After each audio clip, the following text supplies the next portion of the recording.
Y entrando al mensaje, lo que el Señor traía a mi corazón para poder compartir con ustedes, es que muchas veces como iglesia, ¿verdad? Nosotros somos la iglesia no es un edificio, no es un templo, sino que tú y yo somos la iglesia de Cristo, el cuerpo de Cristo. Y sucede que muchas veces como iglesia perdemos el enfoque a lo que realmente hemos sido llamados. La meta de cada cristiano, la meta tuya como iglesia, la meta mía como iglesia, como cristiano, debe de ser una sola. Tenemos que tener una misma unidad, dice la Biblia, de parecernos cada día más y más a Cristo.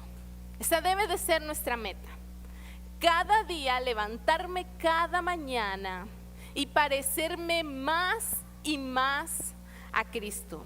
Los cristianos, si nos ha de unir un mismo sentimiento, un mismo sentir, debe ser parecernos más y más a Jesús. Una de nuestras primeras preguntas cuando nos miramos al espejo en las mañanas no es decirnos qué bonito soy, qué bello soy, cómo me quiero. Una de las preguntas que debería de estar en nuestra mente es: ¿me parezco más a Jesús hoy día? ¿Me parezco más a Cristo hoy día? ¿Qué ve la gente en mí? Hay una canción de hace muchos años que la escuché, es de una chica, la canción es en inglés y dice más o menos así: ¿qué miran ellos en mí? ¿Miran a Jesús? Do they see Jesus in me? ¿Miran a Jesús en mí? ¿Reconocen su cara cuando me miran? ¿Reconocen sus acciones cuando me miran? ¿Reconocen sus palabras cuando me escuchan? Y en Efesios 4, en el versículo 11, Pablo nos indica y nos dice que esta debe de ser la meta. Mira lo que dice Efesios 4, 11 al 15. Ahora bien, Cristo dio los siguientes dones a la iglesia: los apóstoles, los profetas, los evangelistas y los pastores y maestros. Ellos tienen la responsabilidad de preparar al pueblo de Dios para que lleve a cabo la obra de Dios y edifique la iglesia, es decir, el cuerpo de Cristo. Este proceso continuará hasta que todos alcancemos tal unidad en nuestra fe y conocimiento del Hijo de Dios, que seamos maduros en el Señor. Es decir, hasta que lleguemos a la plena y completa medida de Cristo. Entonces ya no seremos inmaduros como los niños.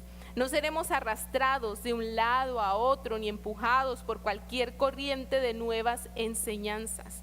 No nos dejaremos llevar por personas que intenten engañarnos con mentiras tan hábiles que parezcan la verdad.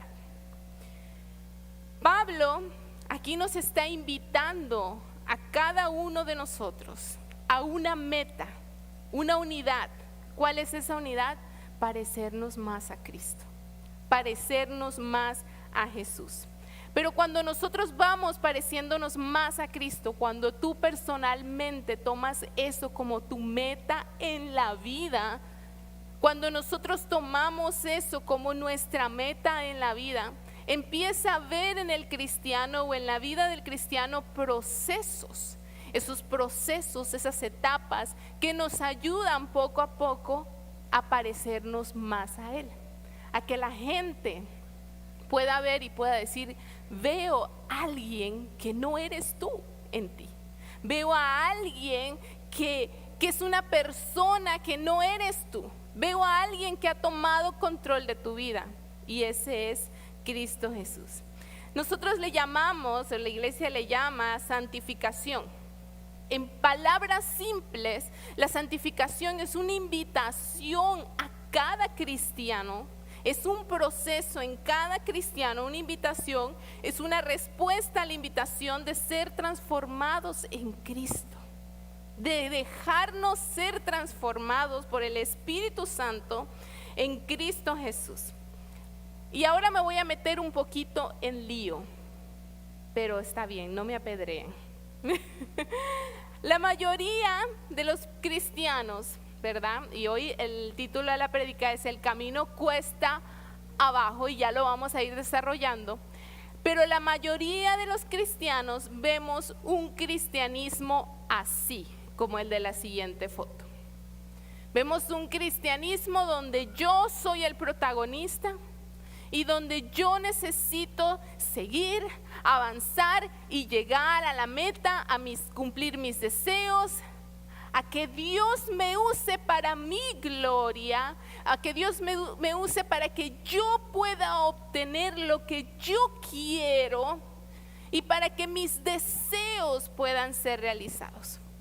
La mayoría, y tenemos mucho acceso en este tiempo a las redes sociales.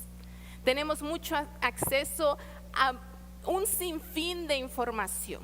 Nos encanta ir a las redes sociales, a la tecnología, para que nos digan cómo vivir nuestra vida, cómo ser un mejor cristiano, o tal vez escuchar aquello que nos gusta escuchar. Yo no sé usted, pero usted tiene sus preferencias en cuanto a sus predicadores, ¿verdad? Espero que el pastor sea alguno de ellos. Yo también tengo mis preferencias en cuanto a las personas que yo escucho. Cada uno de nosotros tenemos acceso a esa información, pero tristemente hay mucha mala información dentro de las mismas redes sociales, dentro de la misma plataforma social. Y tenemos que tener cuidado. Y si nosotros no somos cristianos maduros en Cristo Jesús, si nosotros no somos cristianos que estamos anhelando parecernos cada día más a Cristo, podemos caer en las redes y podemos mezclar una verdad con una mentira. La manera que el enemigo envuelve a las personas, déjame decirte que no es tan obvia. Muchas veces vemos o pensamos que el diablo se te aparece como si fuera un hombre con cuernos, ¿verdad? Y el trinche, y decimos, oh, el diablo. Pero las tácticas o los planes del enemigo han también avanzado, así como nuestros tiempos han avanzado. Así que él es un hombre muy astuto, un ser humano muy astuto que quiere y siempre ha intentado engañar a la gente, engañar al pueblo de Dios, para que podamos creer una verdad mezclado con una mentira. A veces yo soy muy picky en lo que como, y algo que he aprendido es a leer los ingredientes, ¿verdad? Hoy viene mi clase de nutrición, a leer los ingredientes, y yo voy y miro los ingredientes y digo, tiene esto, y tiene algo ahí que ya se mezcló. Y digo, no, también si consumo esto saludable, pero voy a consumir esto que no es saludable también. Entonces muchas veces he tenido que descartar cosas porque sé que ese ingrediente no me hace daño, me va a hacer daño. Muchas veces como cristianos, en la madurez espiritual del cristiano, en el proceso que vamos caminando, tenemos que tener cuidado, tenemos que aprender a escuchar, pero tenemos que aprender también a discernir y poder decir, suena muy bonito, me gusta escucharlo, me encanta porque sube mi ego, porque me da algo, me motiva algo, pero también tengo que tener cuidado, qué es aquello que estoy escuchando. Y la mayoría de nuestras, y no quiero sonar, ¿verdad? Pero no quiero sonar así como que ellos están mal, nosotros estamos bien, porque a todos nos sucede, incluso a nosotros como iglesia también nos sucede que muchas veces en nuestro error caemos en esa mentira. Pero la mayoría del evangelismo que escuchamos estos últimos tiempos es esto. Es tú puedes hacerlo, tú puedes lograrlo, eres tú el campeón, descubre el campeón que hay en ti, tú eres la persona, tú eres. Y a veces se convierte como en una charla o como una conferencia motivacional, más que en algo que nos confronta, más que en algo que nos guía, más que en algo que nos lleve al arrepentimiento, que nos lleve a la dependencia en Cristo Jesús. Y hoy quiero que caminemos a través de este proceso, y que tú puedas examinar tu corazón y puedas decir en qué área, en qué proceso de mi vida como cristiano estoy. Tal vez puedes llevar años como cristiano, tal vez sea la primera vez que llegas a una iglesia y que puedas ver cuáles son esos procesos que el cristiano necesita. Quiero que nos quitemos de la cabeza esto, porque al final vamos a darnos cuenta cuál es el evangelio, el verdadero evangelio que se predica en la palabra de Dios. Primero, todo cristiano, cuando comienza en los caminos del Señor, cuando comenzamos en la vida cristiana, necesita estructura. La estructura es muy buena, los límites son muy buenos. Por eso cuando uno entra al cristianismo, cuando uno conoce al Señor, inmediatamente, ¿verdad? Empezamos a preguntar, ¿y qué puedo hacer y qué no puedo hacer? ¿Verdad? No le ha tocado a veces personas que van a la iglesia o que los invitan a la iglesia. Ay, no, pero esa iglesia no me gusta porque no se puede hacer esto, no se puede hacer el otro, no se puede hacer acá, ¿verdad? Y a veces nos pasa. O muchas veces preguntamos, pastor, líder, ¿se puede hacer esto o no se puede hacer? ¿Se puede bailar una cumbiacita en Navidad o no se puede hacer? ¿Verdad? Ahora que vienen las fiestas, ¿se puede ir al pumpkin patch? ¿O no se puede? Porque ay, Halloween. No, pero yo tengo una calabacita que, ¿verdad? Y entonces comenzamos a preguntar. Por eso en la vida del cristiano, en tu vida, en mi vida como cristianos, es bueno que tengamos estructura, que haya límites, ¿verdad? La palabra de Dios nos ayuda con eso, nos ayuda con la estructura, con los límites. Eso es importante. Así como el niño pequeño, ustedes que tienen niños pequeños, necesita estructura, necesita límites. Cuando el niño llega, ¿verdad?, a la familia, el niño de 1 año que ya empieza a caminar, ¿verdad?, de 2 años, uno no puede decir, a ver, venga acá, mamita, siéntese acá. Mire, no meta los deditos en el enchufe, ¿verdad? No meta los deditos en el enchufe, porque si usted lo mete, ay, se va a electrocutar y le puede dar algo, ¿verdad? No, ¿usted qué hace como padre? No toque ahí, ¿verdad?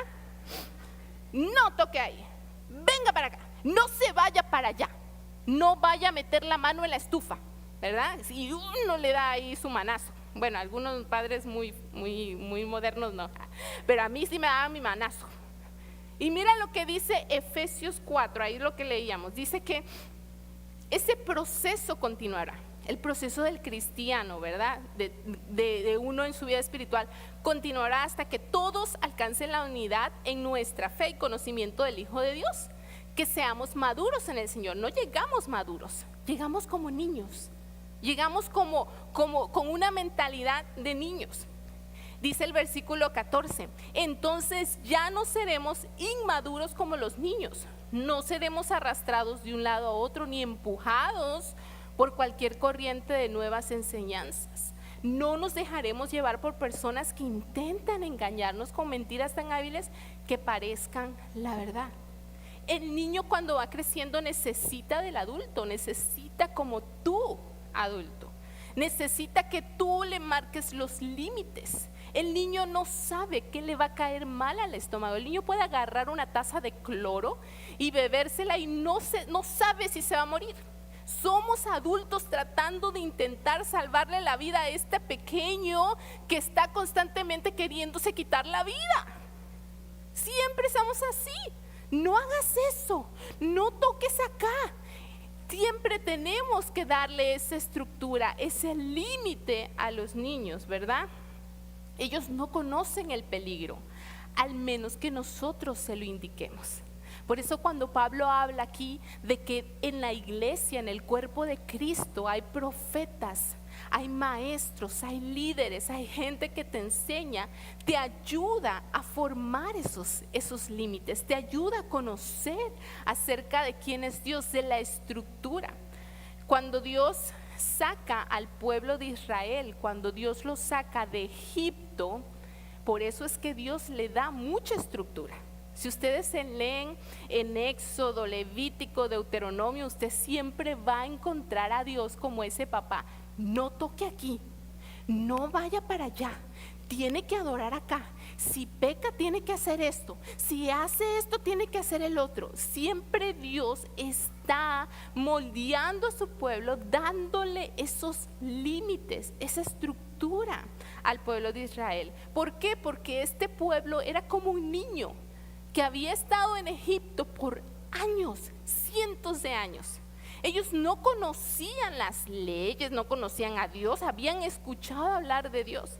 Ellos estaban empapados de la cultura egipcia. Por eso es que ellos pedían, ay, queremos un Dios, ver a un Dios para adorar.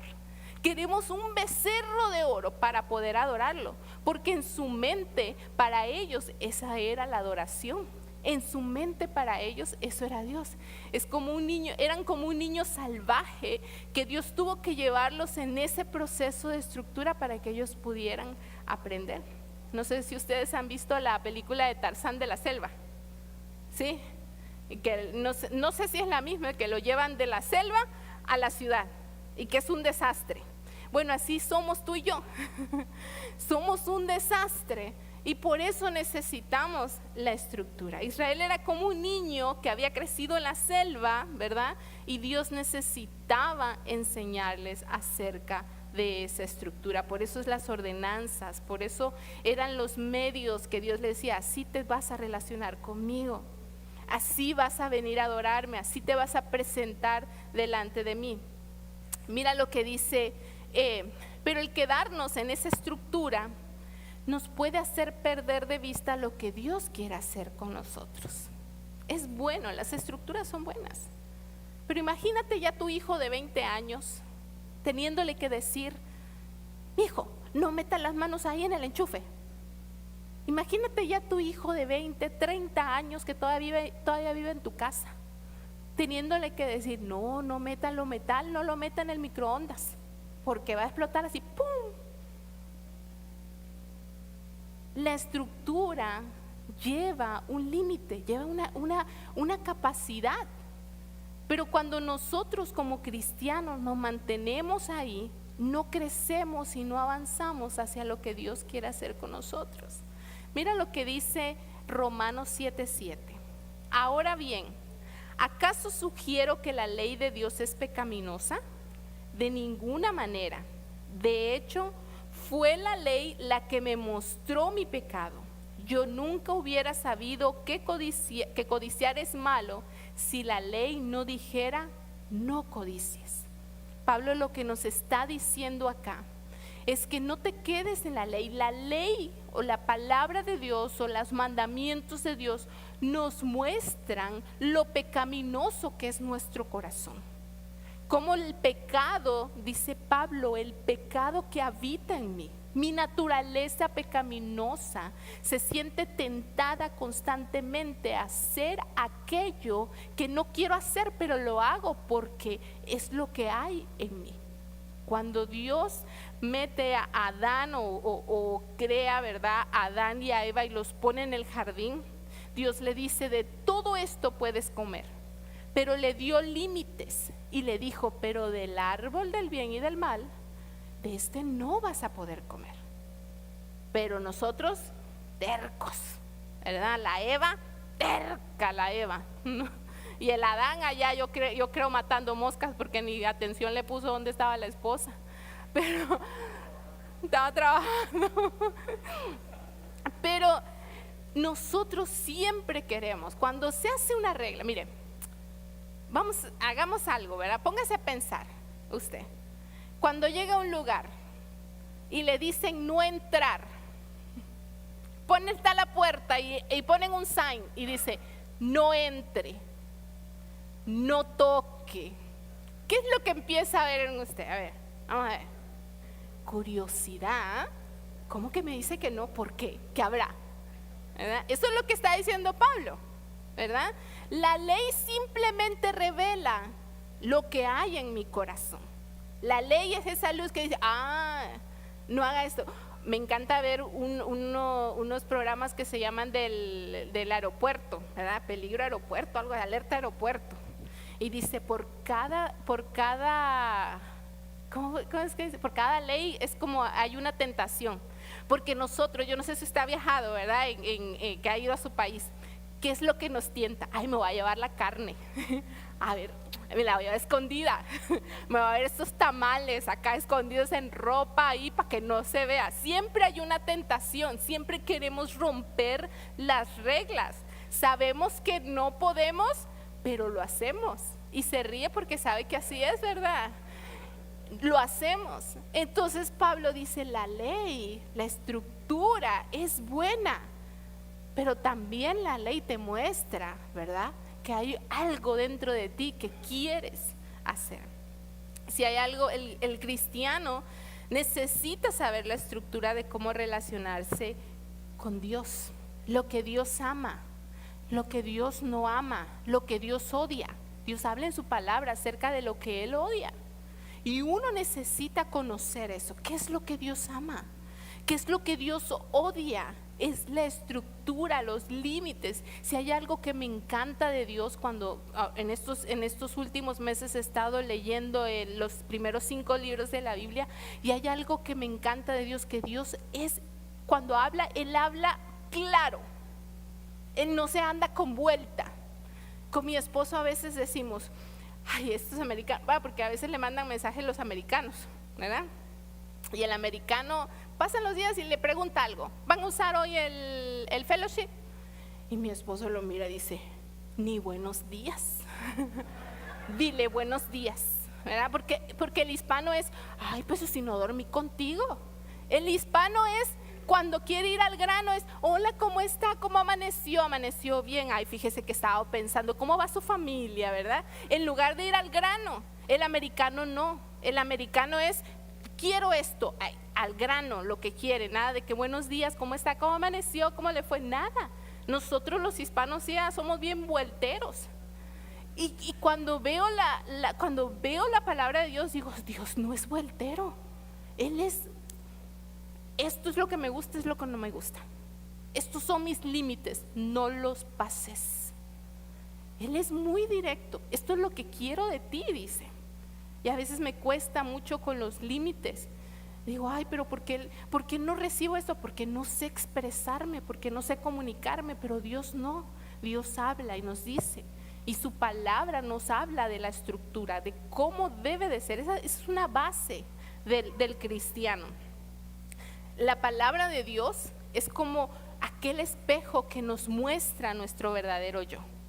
Cuando leemos la palabra de Dios, ve reflejado ahí al ser humano. Cuando lees al pueblo de Israel, no simplemente digas, ay, pero ese pueblo qué rebelde. No, ese es el corazón del ser humano. Yo soy rebelde. Yo quiero constantemente rebelarme contra Dios. Esa es mi naturaleza. Entonces vemos la ley o la palabra de Dios, que es un espejo, como dice su palabra, es un espejo. Pero la ley o la estructura, lo único que quiere hacer es llevarme a una relación íntima con el Creador. Los fariseos amaban hacer cumplir toda la ley. Los fariseos eran expertos en cumplir todas más de 600 leyes que tenían. Por eso lo criticaban tanto a Jesús. Pero cuando Jesús viene y se les presenta cara a cara, no pudieron reconocer que era el Hijo de Dios. No pudieron reconocer a Dios, porque la ley nos lleva, o la estructura, ¿verdad?, nos lleva a algo bien importante que necesitamos como cristianos, y esa es nuestra relación con Cristo. Si un cristiano simplemente se queda en la ley, se queda como un niño, como los fariseos.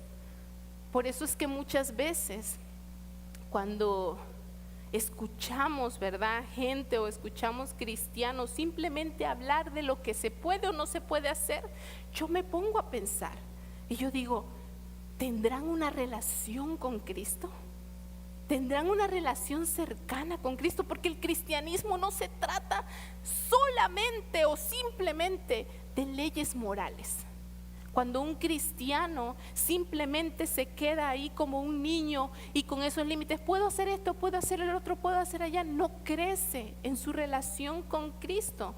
Somos o nos convertimos en acusadores, porque yo sí cumplo con la ley, porque yo sí soy buena persona, porque yo sí hago esto, porque yo sí voy a la iglesia todos los domingos, no como mi compadre que se va al infierno ese, o no como la otra iglesia. Empezamos a señalar, empezamos a subirnos y empezamos a querer nosotros hacer nuestras obras. Empezamos a reclamarle a Dios nuestras bendiciones. ¿Por qué me pasa esto, Dios? Si yo cumplo la ley, si yo hago esto, ¿por qué me pasa aquí? Pero si tan buen cristiano que soy yo, ¿por qué tengo que pasar por esta dificultad? Y empezamos a reclamar a Dios, empezamos a reclamarle a Él. Así que tenemos que mudarnos, tenemos que movernos, seguir avanzando, como dice Pablo, a ser cristianos maduros.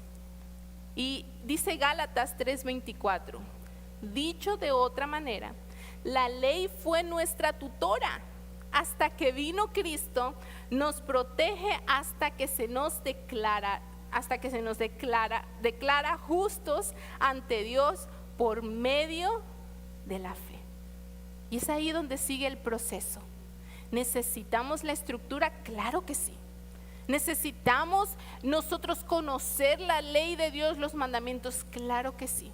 Pero la ley y los mandamientos de Dios son nuestra estructura para llevarnos a una relación íntima con Cristo, a un enamoramiento más íntimo con Cristo, a un conocimiento de Dios, como Pablo lo menciona, a un despertar en nosotros, enamorarnos del corazón de Cristo, enamorarnos de Dios, enamorarnos de quién es. Esa relación íntima se vive a través de la fe en Cristo Jesús. Cuando me doy cuenta que no soy yo, que no se trata de mí, como lo predicaba el pastor la semana pasada, sino que se trata de Cristo Jesús. El joven, ¿verdad? Cuando uno va creciendo, uno ve al niño y uno necesita ponerle la estructura. Esta mañana lo hablábamos. Pero el joven, ya cuando va avanzando, no le puedes decir, no hagas esto, no hagas lo otro. El joven necesita una relación para poder tener una influencia, para poder tú influenciar en su vida. Igual nosotros vamos creciendo en el cristianismo, el cristiano va avanzando, necesitamos una relación íntima con Cristo. Cuando vamos creciendo, eso va fortaleciendo nuestra confianza en Cristo Jesús. Es necesario que conozcamos quién es Dios. Es necesario que nos enamoremos de su corazón. Es necesario que nuestro corazón lata cuando hablemos de lo maravilloso que es nuestro Dios. A veces nos movemos o hablamos tanto de nosotros mismos y no hablamos más de Él, de lo que Él ha hecho, de lo que Él es, de su corazón, cómo su corazón es. Cuando vamos conociendo a Dios de una manera más íntima, vamos confiando, no en lo que nosotros podamos lograr, sino en la esencia de su carácter, de lo que Él dice, de lo que Él habló, la fidelidad de Dios, de la bondad de Dios, de la justicia de Dios. El cristiano inmaduro pone su propia justicia, se autojustifica. Pero cuando el cristiano va avanzando, cuando tú como cristiano vas avanzando, ya no tomas las cosas en tus manos, sino que ya se lo dejas al Señor. Sino que ya conoces que la justicia de Dios es la que reina, no tu justicia. Porque tú y yo nos podemos equivocar, pero Él no, Él no. En esta etapa del proceso va comenzando a enamorarse mi corazón. Dice un autor que es una etapa donde amo a Dios por quién es Él. Amo a Dios por quién es Dios. Y estoy enamorada de Dios o enamorado de Dios. Y no estoy enamorada de Él solo por lo que Él me da. Amo al Dios de las bendiciones y no tanto a las bendiciones. Porque muchas veces usamos a Dios para nuestros propósitos. Nos enamoramos de Él por lo que Él nos prometió darnos. Nos enamoramos de Él por lo que Él me va a dar, por las bendiciones que Él me va a dar. Porque si me porto bien, me va a ir bien. Pero en esta etapa de la relación, de la intimidad, podemos conocer a Dios y amarlo a Él por quién es Él. Y me voy metiendo en lío. Ya no es que hago las cosas porque tengo que hacerlo. Hermano, ¿por qué usted no peca? O porque, hermano, ¿usted por qué no miente? Ay, no, porque la Biblia dice que no hay que mentir. Porque no puedo. Pero en el corazón, pero si pudiera. Hermano, ¿y por qué usted ya no hace esto? Porque es que no, ya no me lo permiten, yo no puedo. Pero en el corazón, pero si pudiera. Y una vez escuché una frase de que hay muchos cristianos que están presentes en la iglesia, pero enamorados en su corazón del mundo. Imagínate. Porque llegamos a esa etapa. Cuando estás en la etapa de la relación con Dios, empieza a crecer un amor tan grande de que tu libertad no depende de lo que puedes o no puedes hacer. Tu libertad depende, y esa es la libertad en Cristo. La libertad es, lo puedo hacer, pero no quiero hacerlo. ¿Ves cómo cambia? Lo puedo hacer, yo puedo pecar. Yo puedo pecar, yo puedo ir y hacer un acto pecaminoso, pero ¿sabes qué? No quiero hacerlo. De eso depende. Entonces viene el crecimiento, la santificación va creciendo en el cristiano, que empiezas a decir, yo puedo. No es que no pueda. ¿Acaso les tenemos las manos atadas o vigilando una camarita en su casa? Dígame para que lo reporte. Yo puedo, pero no quiero. Esa es la verdadera libertad en Cristo Jesús. Esa es la verdadera libertad, pero no quiero hacerlo. Entonces nuestra relación con Cristo va creciendo, vamos enamorándonos más de Él. Pero en una relación, cuando va creciendo, amo a Dios por quien es Él y no por lo que Él me pueda dar o pueda obtener en Él. Y es ahí donde entra mi tercer punto y último. ¿Por qué le puse a esta prédica el camino cuesta abajo? Porque la vida del cristiano no se ve como el primer dibujito. La vida del cristiano va cuesta abajo. Nuestro yo va muriendo. Necesitamos la estructura cuando somos cristianos nuevos, cuando vamos comenzando. Necesitamos la relación con Cristo Jesús, porque si no, no hay un paso de crecimiento. Te vas a quedar como un fariseo. Y déjame decirte que todos tenemos un fariseo dentro. Aunque lo quieras esconder, todos tenemos un fariseo dentro. Pero hay un tercer paso que yo creo que son muy pocos, yo creo, los que han llegado a este tercer paso. Yo me incluyo en ellos, ¿verdad?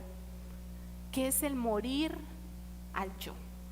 Cuando nosotros vemos la palabra de Dios, y créeme que la he leído más de 2 veces, desde chiquita siempre he estado ahí, mi mamá siempre, lee la Biblia.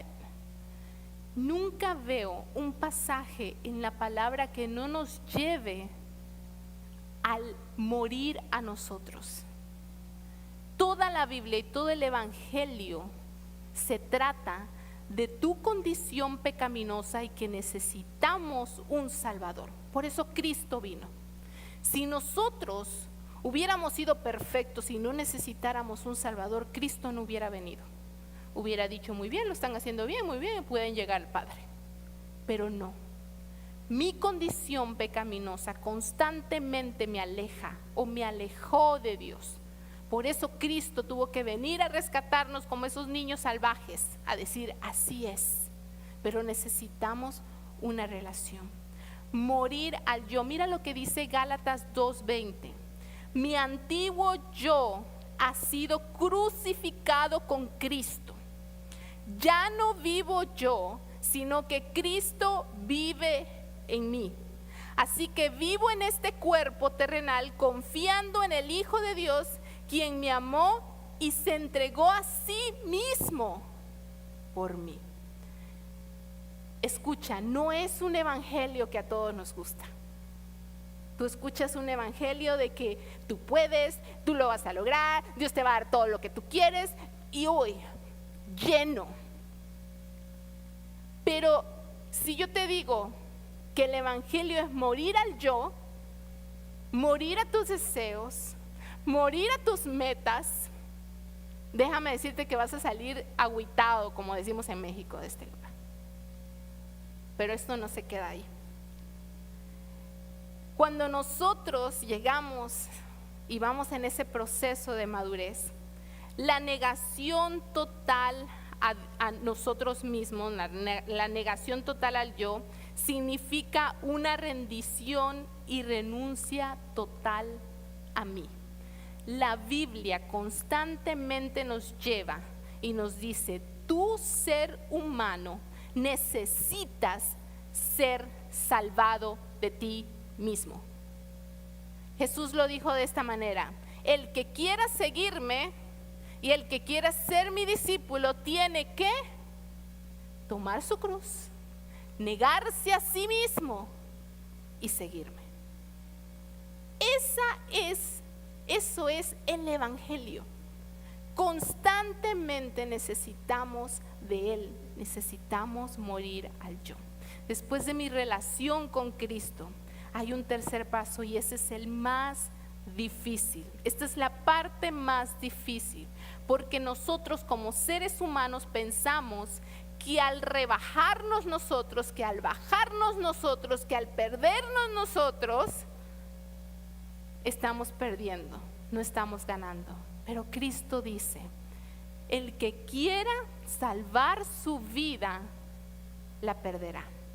Nuestro constante yo quiere salvar su vida, pero el que pierda su vida por causa mía, la encontrará. La encontrará. Morir al yo significa quitarme yo de en medio, dejar de mirarme a mí mismo y empezar a vivir para Él, por Él y para todo lo que Él quiera hacer con mi vida. Amén. Jesús lo dijo: quieren ser mis discípulos, deben negarse a sí mismos. Hay una tendencia en estos últimos años, se ha visto más, tal vez porque tenemos más información, que esto lo platicaba con mi esposo la semana pasada, algo que muchas veces como cristianos dejamos que se meta en nuestra cultura, o no cultura, en nuestra iglesia, en nuestro corazón.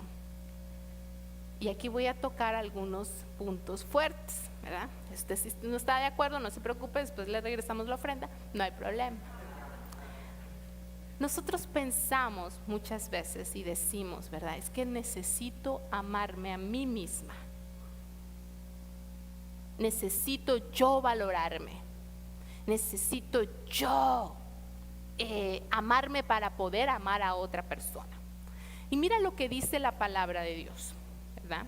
En Mateo 22, en el capítulo 37, Jesús hablando, dice: Jesús contestó: ama al Señor tu Dios con todo tu corazón, con toda tu alma y con toda tu mente. ¿Qué es? El primer mandamiento y el más importante. Hay un segundo mandamiento, ¿verdad? Que es igualmente importante: ama a tu prójimo como a ti mismo. Y nosotros decimos: pues que me tengo que amar a mí primero para amar a mi prójimo. Ojo, lee bien lo que dice la palabra del Señor. ¿Cuántos mandamientos hay? Entonces, ¿dónde está el tercero de amarme a mí? ¿Qué es lo que está diciendo Jesús aquí? Lo que Jesús nos está diciendo es que tú ya te amas. De hecho, hay una parte, creo que en Efesios, donde dice que los esposos deben amar a sus esposas como ¿quién? Como ellos mismos, ¿verdad? ¿Verdad, pastor? Como ellos mismos. Significa que ya yo me amo. Todo lo que yo hago, todo lo que yo decido, ¿sabes por qué es? Porque yo me amo. Hace unas semanas atrás sucedió algo. En un tren, ¿verdad? Mataron a una muchacha. Todos saltamos, hasta yo, porque no hicieron nada, ¿verdad? Porque no hicieron nada por esa muchacha, pero nadie hizo nada, todos se quedaron así. Ojo, ¿qué hubieras hecho tú? ¿Qué hubieras hecho tú? A veces somos rápidos para juzgar y condenar, pero tanto esas personas se amaban tanto a ellos mismos que no quisieron poner su vida en peligro, como tú y yo muchas veces nos amamos tanto a nosotros mismos que no queremos poner nuestra vida en peligro. Y yo me puse a pensar y yo dije, si tú hubieras estado sentada ahí, Keila, ¿qué hubieras hecho? Y se los confieso, a mí me hubiera dado miedo meterme en el asunto. A mí me hubiera dado miedo. ¿Por qué? Porque el Señor nos está diciendo, ya te amas tú lo suficiente. Tú te amas. Ahora, que pongas ese amor en algo que lo clasifiques como tu identidad, eso es muy diferente. Pero nosotros hacemos las cosas porque nos amamos a nosotros mismos. Nos ponemos el cinturón, nadie dice, me voy a ir a 1000 por hora al Pancho Villa antes de que me cierren, ¿verdad? No, uno mira, va con cuidado. ¿Por qué? Porque nos amamos nuestra vida. Queremos salvarnos el pellejo, ¿verdad? Entonces, cuando leemos la palabra de Dios, cuando vemos en toda la palabra de Dios, vemos algo bien singular, de que el ser humano está en su naturaleza pecaminosa amándose a sí mismo ya. Y lo que Dios quiere hacer es que ese yo pueda morir, para que Él pueda rescatarnos, para que Él pueda darnos vida eterna, para que podamos ver de que nosotros no podemos y que en Él lo podemos todo, y que en Él lo tenemos todo. Por eso cuando veo al cristianismo, lo veo como ese camino cuesta abajo. Cuando el cristiano dice estoy creciendo en Cristo, no significa que está yendo de una oposición o de un liderazgo o de una plataforma muy buena o está teniendo seguidores. No, significa que se está enamorando tanto de Jesús que su yo está cuesta abajo, que su yo está bajando las escaleras y ya no soy yo, como dice Pablo, ya no vivo yo, sino que Cristo vive en mí. Sino que lo que la gente ve, no me ve a mí, no ve a Keila, ve a Cristo en mí, ve a Cristo en ti. Eso es lo que vemos en el Evangelio. El Evangelio vino a darnos buena noticia, a decir tú no puedes, tu condición no te lo permite, pero ¿sabes qué? Hay un Salvador que se bajó del cielo. Si queremos parecernos a Cristo, mira, lee Filipenses capítulo 2. Dice que Él, siendo Dios, se rebajó para poder convertirse como uno de nosotros. ¿No es maravilloso? Entonces, ¿por qué constantemente estamos nosotros, que yo quiero, que yo quiero? Cuando la Biblia nos dice, no tienes que morir al yo. Tienes que morir al yo. Es difícil. Es difícil. Nos cuesta. Efesios 2 nos habla de cómo Jesús tomó esa ruta al rendirse completamente a la voluntad del Padre. Esta parte del proceso me cuesta mucho verla en mí. Constantemente veo trazos de Keila en mí. Trazos de Keila quiere controlar, Keila quiere manipular, Keila necesita salvarse, siempre, constantemente. Pero el proceso que el Espíritu Santo quiere hacer en tu vida es que tú puedas morir al yo, bajar ese camino y poder decir, espérate, Cristo es el que debe de brillar. Yo no morí por la gente, Cristo murió y resucitó, y en Él tenemos la victoria, solamente en Él. Hace unos años atrás fuimos al Gran Cañón y recuerdo, y estaba yo tratando de pensar en mi cabeza cómo poder asimilar esto. Cuando nosotros fuimos al Gran Cañón, hicimos una caminata, bajamos. De bajada iba yo, pero de lo más feliz, bajando. Pues es fácil, ¿verdad? Mi esposo se ríe porque sabe lo que viene a continuación. Y vamos, y todavía me decía mi esposo, hay otra bajadita, ahí bajamos más. Vamos, sí, vamos. No, pero ya va, no, pero vamos. Yo estaba, pero con una energía arriba. Y cuando estaba abajo, ¿verdad? Disfrutamos la vista. El problema fue subir. El problema fue cuando fueron como, ¿ustedes se acuerdan cuando hacían en nuestro país las 7 caídas de Cristo? Fueron las 7 caídas de Keila. Lloraba, ¿verdad? Lloraba. Y le decía a Néstor, es que no puedo. Y él, si puedes, mi amor, vamos, no nos podemos quedar aquí, tenemos que irnos. Y yo veía esas mulas, ¿verdad? Porque hay unas mulas que iban y yo tenía ganas de montarme una. Y vamos, cuesta mucho.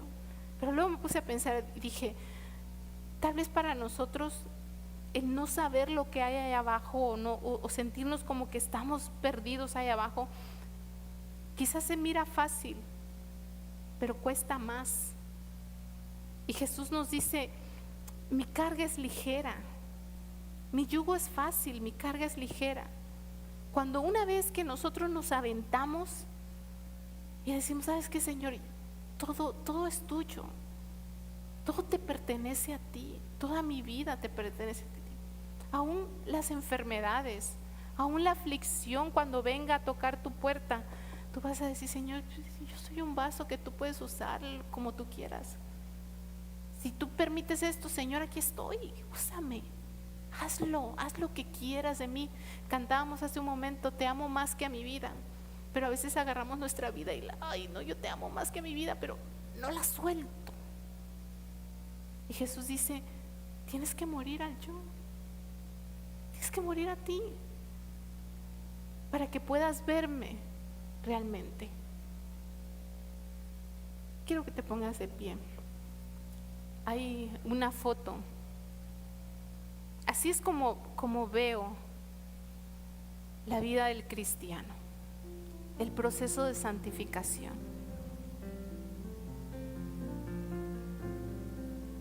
Es cuando ya no nos vemos nosotros, es cuando ya Cristo es mostrado a través de nosotros. Hace muchos años Jesús visitó una pequeña iglesia llamada Monte Calvario en la ciudad de Acayucan, Veracruz. No parecía como las fotos que pintan de él, ni siquiera tenía ojos azules. No era como lo describen los libros o lo pintan en las fotografías. Era un anciano, un ancianito que llegó a contar su historia con Jesús, cómo Jesús lo había enamorado tanto. Sus ojos que brillaban cuando hablaba de él, de Jesús, cautivaron la mirada de esta niñita de 3 años. Esta niñita de 3 años no podía creer que al fin estaba viendo a Jesús. No podía creer que esa presencia de ese viejito le hiciera sentir tan cálida. De hecho, esta niñita aún recuerda la voz de este anciano que le decía, ven Keila, vamos a aprender una canción. Esta lucecita tiene que brillar, esta lucecita tiene que brillar. Keila, que tenía 3 años, caminaba de la mano con su mamá y iba al entierro de este viejecito. Y aún recuerdo las voces y las charlas de las personas que decían, wow, el hermano Jonás me llevó a Cristo. Wow, el hermano Jonás me enseñó quién era Jesús. Wow, el hermano Jonásito me hablaba de Jesús. Y ese panteón lleno de gente que habían tenido un encuentro con Jesús. Muchos años después volví a tener la misma sensación. Yo no sé por qué Jesús siempre llega a mi vida como un anciano. Espero que nosotros no lleguemos ancianos hasta que el Señor pueda revelarse a nosotros y que la gente vea a nosotros a Jesús. Pero siempre un anciano. Este anciano me cautivó tanto que cuando él hablaba de Jesús, sus ojos se llenaban de lágrimas. Hablaba con tanta emoción. El hermano José Link, aún lo recuerdo, todavía está vivo el hermano. Y yo dije, ese es Jesús, porque radia, porque su carácter, porque su manera de expresarse, es como que hablan menos de ellos y más de él. Y eso me cautivó. Yo no he llegado a ese nivel. No he llegado a ese nivel. Y a veces me da tanta tristeza que quizás como iglesia no tengamos ese anhelo y ese deseo de parecernos a Él, a Jesús. Esa debe de ser nuestra meta. Esa debe de ser nuestra meta. Menos yo, más de Él. Menos yo, más de Él. Señor, hoy estamos delante de tu presencia.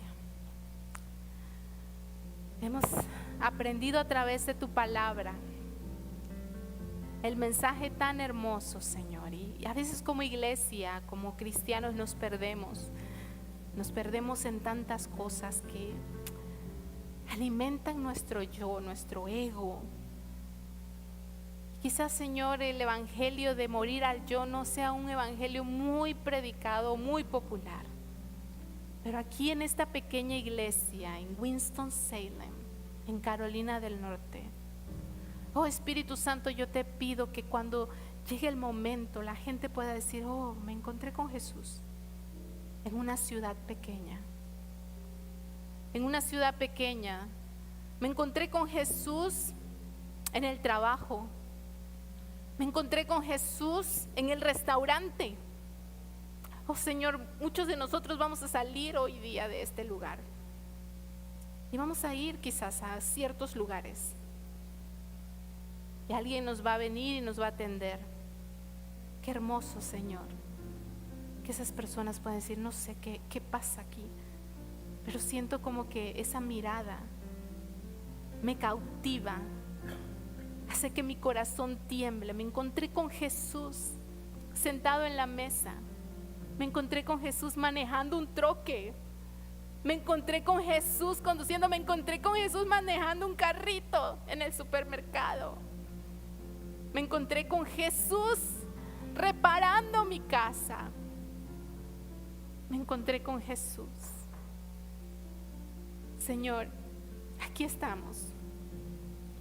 Queremos ser tu iglesia, que no mire cómo escalar nosotros, sino que miremos cómo bajar, cómo ir cuesta abajo, para que tú puedas crecer. Así como Juan dijo, es necesario que yo baje, que yo mengüe, para que tú crezcas, Señor. Gracias por esta tu palabra, que quede atada a nuestros corazones y a nuestra mente, y sobre todo ayúdanos, Espíritu Santo, a ponerla en práctica. En el nombre de Jesús te lo pido. Amén y amén. Amén.